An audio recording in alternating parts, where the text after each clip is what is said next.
All right, I'm going to be going over the complex numbers quiz in this video.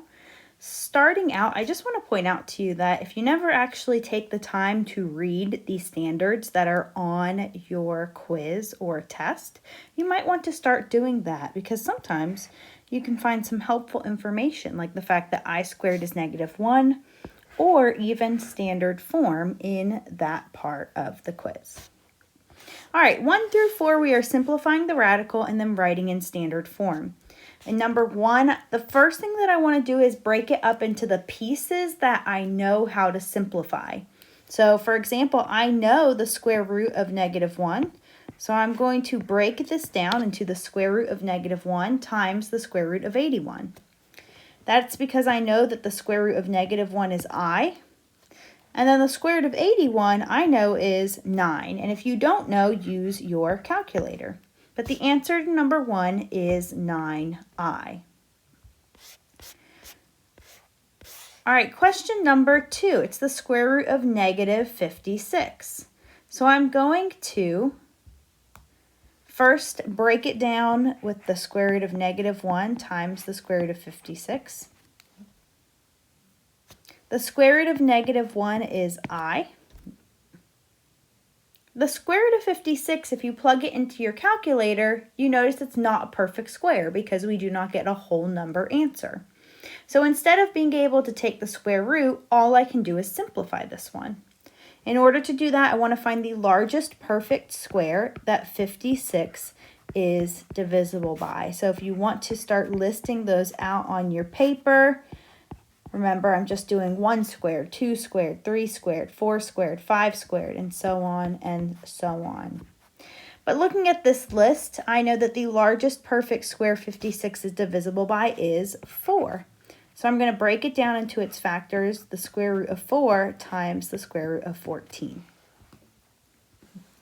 Now I do this because the square root of 4, I know what that equals. That equals 2.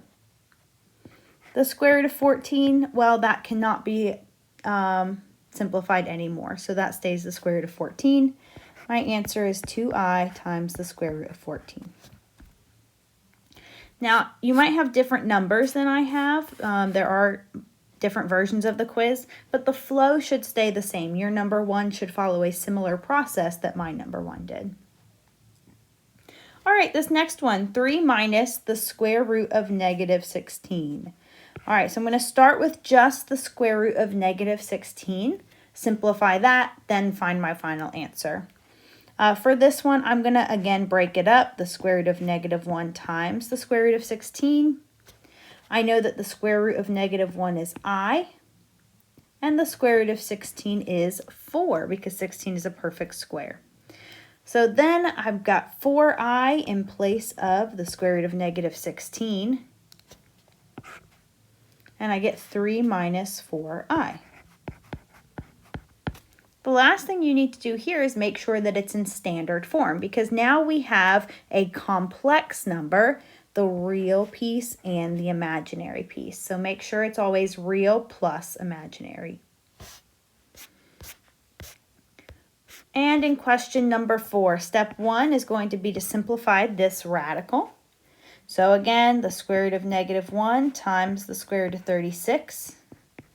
This reduces to I. The square root of 36 is 6, so I get 6i plus 19, bringing that plus 19 down.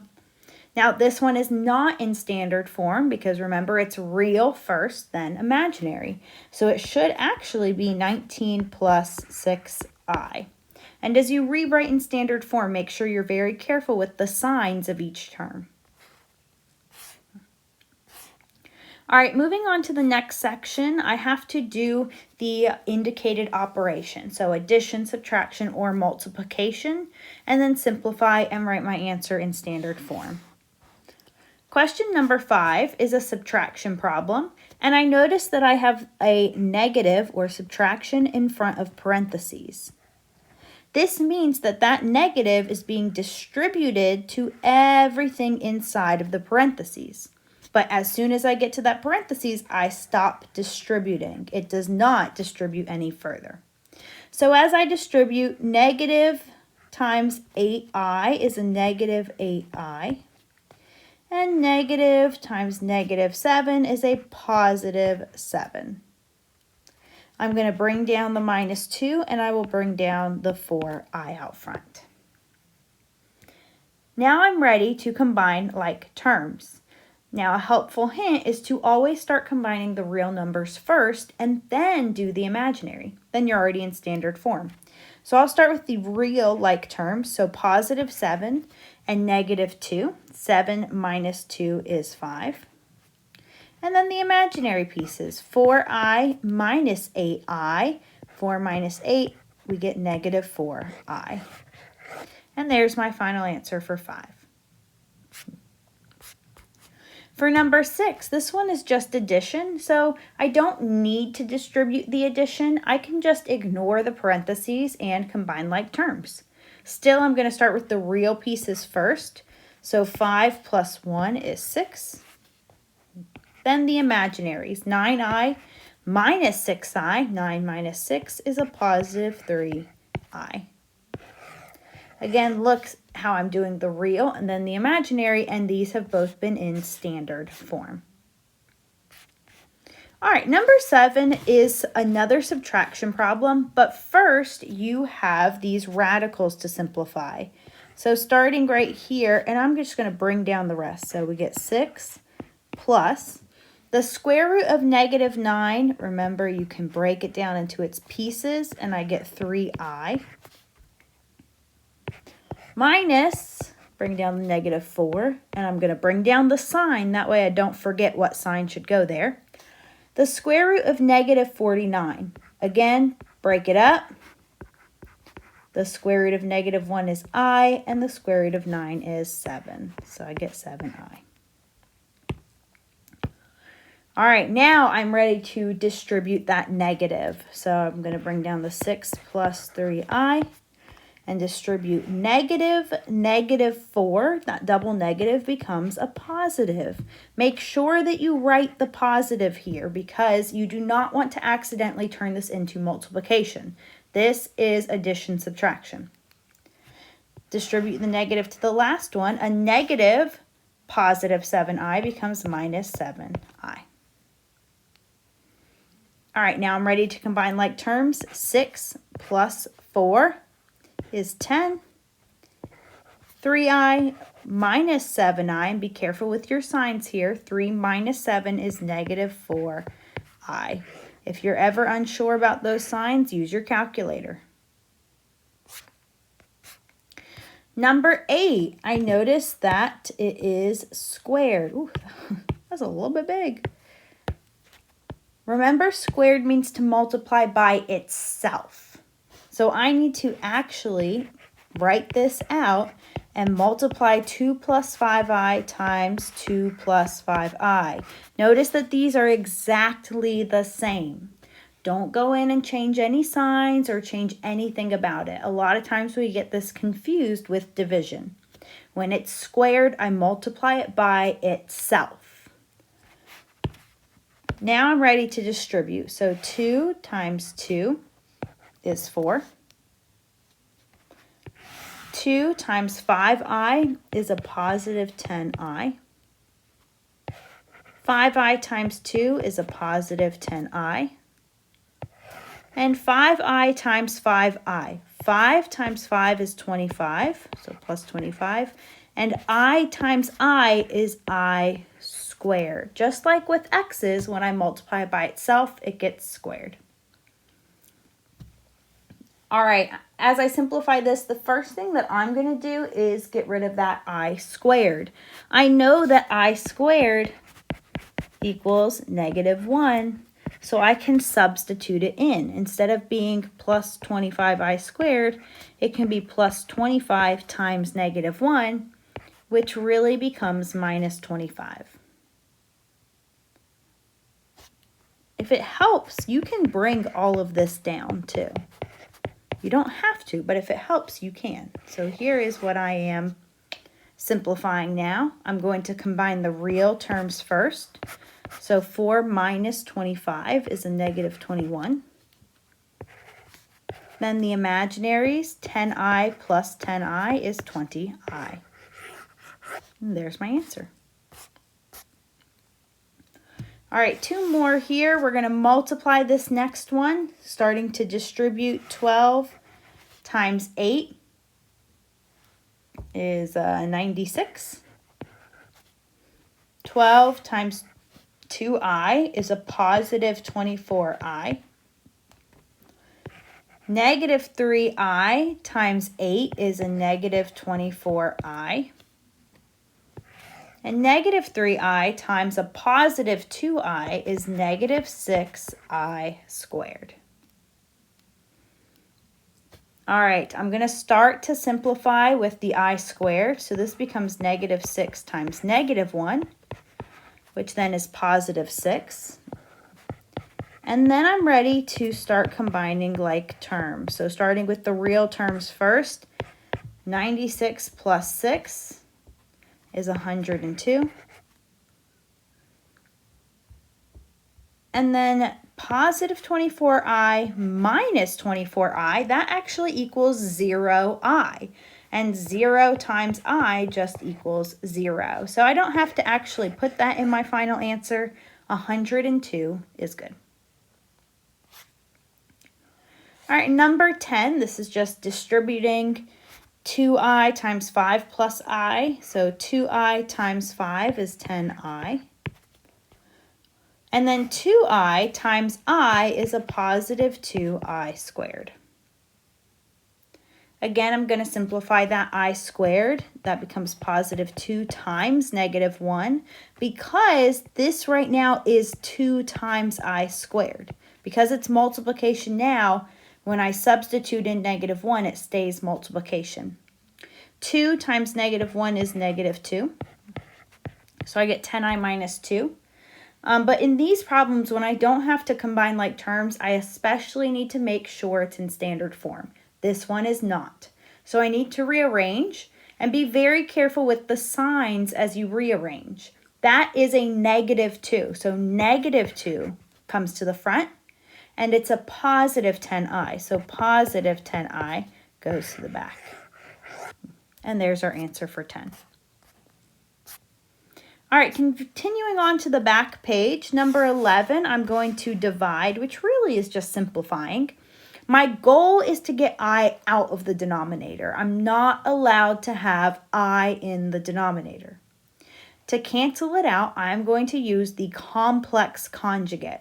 So looking at the denominator, because that's where I need to cancel the i's, you can find the complex conjugate by taking the real number and keeping it the same, and then taking the imaginary number and changing its sign. So negative ai becomes positive ai. Whatever I do to the denominator, I must do to the numerator exactly the same. So I have to multiply by the same complex number as I did on bottom to the top. Now, as you multiply, I always recommend starting with the denominator because if you made a mistake, this is where you're going to catch yourself. 3 minus 8i times 3 plus 8i. And I'm going to distribute. 3 times 3 is 9. 3 times 8i is a positive 24i.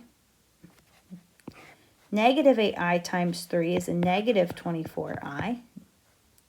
And negative 8i times positive 8i is negative 64i squared. All right, starting with that I squared, this becomes negative 64 times negative 1, which equals a positive 64. Notice that that I squared gets fully replaced by negative 1. That I goes away. And now I'm going to combine like terms. So starting with the real numbers, I have a 9 and a 64. So 9 plus 64 is 73. And then 24i minus 24i, that equals 0. So we got 73 in the denominator, and that's good because the i's have canceled out. Do not just assume that they cancel though, because again, that's where you can check your work and make sure that you did the problem correctly. If your i's don't cancel, if mathematically that they don't cancel, then you did something wrong. So go back and check your work. All right, now I'm going to multiply the numerator, 2 plus 5i, times 3 plus 8i. Distributing 2 times 3 is 6. 2 times 8i is a positive 16i. 5i times 3 is a positive 15i. And 5i times 8i is a positive 40i squared. All right, I'm going to simplify this. Starting with that I squared, I have positive 40 times negative 1 becomes a negative 40. And now I'm going to combine like terms. So 6 minus 40, I get a negative 34. And then 16i plus 15i is a positive 31i.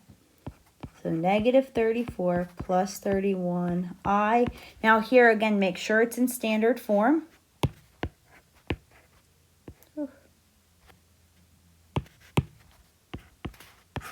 And that's your final answer. All right, number 12. Now in this one, notice the denominator only has an imaginary piece. It's not fully complex, it is just imaginary. So there's a little bit of a shortcut that can save you some steps at the end of the problem. Instead of multiplying this by negative 7i, I can just multiply by I. So starting with the denominator, let's see why this works. Well, I'm going to do 7i times I. That equals 7i squared. Oh, well, we know I squared is equal to negative 1. 7 times negative 1 is negative 7. So you see there, when I multiplied, even though I didn't use the conjugate of 7i, multiplying by I, it still canceled out that I in the denominator. All right, so now with the numerator, I have 6 minus 3i times I. It's okay if you want to rearrange this, because a lot of us are more comfortable multiplying the I in front of the 6 minus 3i. Now, if you prefer not to change it, that's okay. I'm going to distribute I times 6 is 6i, and I times negative 3 is negative 3i squared. All right, again, I squared is negative 1, so this becomes negative 3 times negative 1, or a positive 3. So I have 6i plus 3. Make sure you rewrite it in standard form. It would be 3 plus 6i. Now, what if you had multiplied by 7i over 7i? Well, at this step, you would have had to simplify. So what does it look like when I have to simplify these problems? You're going to have to look at all three places. This number here, and this number here. If all three numbers have a greatest common factor, then you need to simplify it out. If all three do not have a greatest common factor, then you cannot simplify it all. So they must all have a GCF, and if they don't all, then you can't take it out of any of them. All right, number 13, I am simplifying all of these to see which ones are equal to negative 4 plus 32i. So the first one, the square root of negative 16. Remember, this is the square root of negative 1 times the square root of 16. So that's 4i. Right away, I can see that this is probably not going to equal, but I'll keep going just in case. Now I have 4 times the square root of negative 64. Well, the square root of negative 64, that's the square root of negative 1 times the square root of 64. That would get me 8i. 4 times 8i is a positive 32i. And when I add those, I would get 36i. That does not equal. B, I'm going to distribute that I. So I times 4i is 4i squared. And then I times 32 is positive 32i. Now we know I squared is really negative 1. So this becomes 4 times negative 1, which equals negative 4. So what I get is negative 4 plus 32i. So that's good. B is a correct answer. C, I'm going to do C over here. I'm going to do negative 2 plus 16i squared. Well, remember that squared means I multiply it by itself. They have to be exactly the same. Now I'll go through and distribute. Negative 2 times negative 2 is positive 4. Negative 2 times 16 is a negative 32i. 16i times negative 2 is a nope, not positive. Negative 32i. And then 16i times 16i, well, 16 times 16 is a positive 256. I times I is I squared. I'm going to simplify that I squared. 256 times negative 1 is negative 256. And I am going to combine like terms. I get negative 252 minus 64i. Not even close. All right, letter D. Negative 2 times negative 6. Here I'm distributing. Now, let's point this out real quick because a lot of people are missing this. See how these parentheses are right there up on top of each other? That's what tells me that this is multiplying. Versus E, see there's that minus in between? That's subtraction. So make sure you keep the right operation in the right problem. All right, negative 2 times negative 6 is a positive 12. Negative 2 times negative 4i is a positive 8i.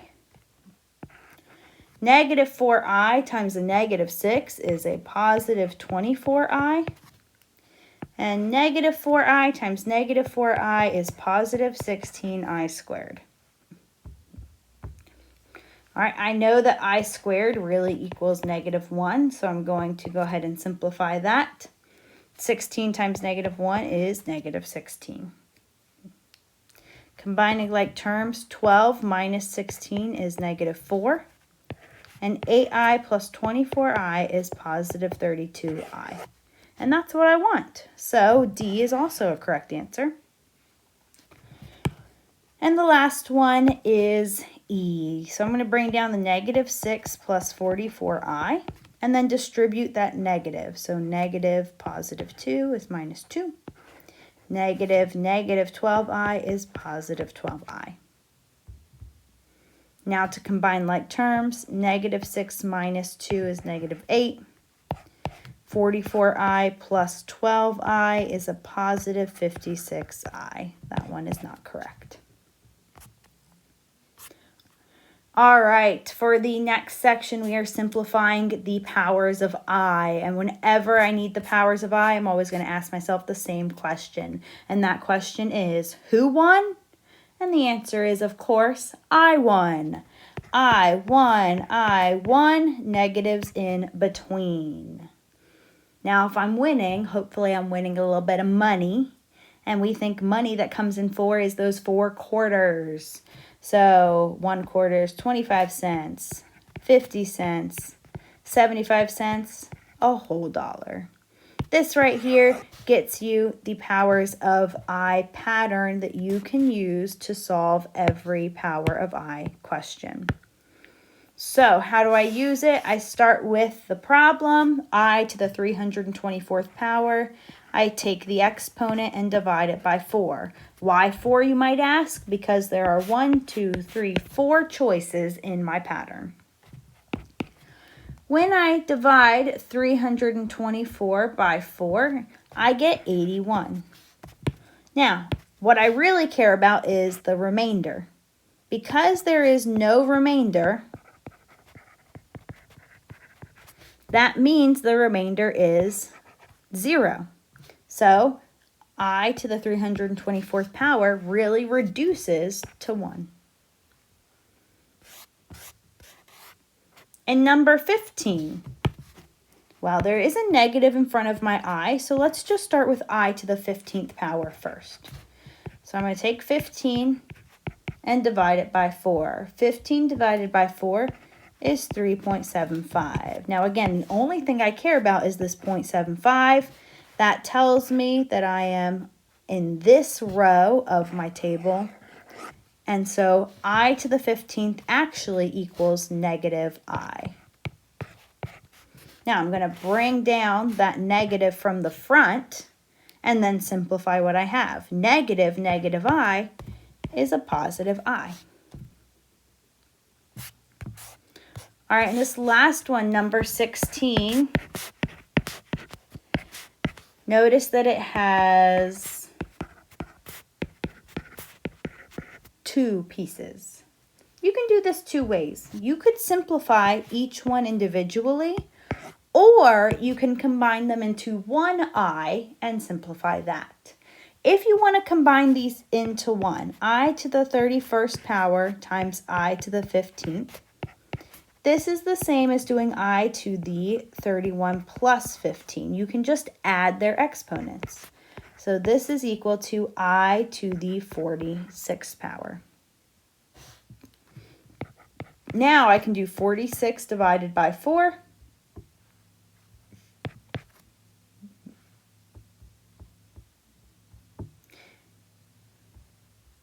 And that equals 11.5. Again, the 0.5 is what I care about most. That tells me that my answer is this row right here. This equals negative 1. Now again, if you had done this individually, piece by piece, you would have gotten, when you did 31 divided by 4, 7.75, so negative I. 15 divided by 4 is 3.75, so negative I. This becomes a negative I squared, which is a negative 1 or positive 1. Whoa, what?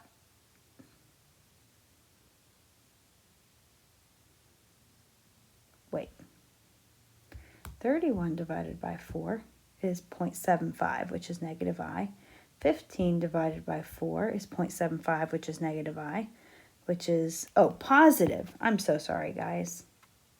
Negative I times negative I is a positive I squared. So then you get negative 1. So they are the same. All right, the last thing we need to do is graph. Looking at this graph, just like I would on an XY table, I'm just going to find the ordered pair. I go over negative 5 and up to 2. So the ordered pair here is negative 5 plus 2i. That's the standard form for this complex number.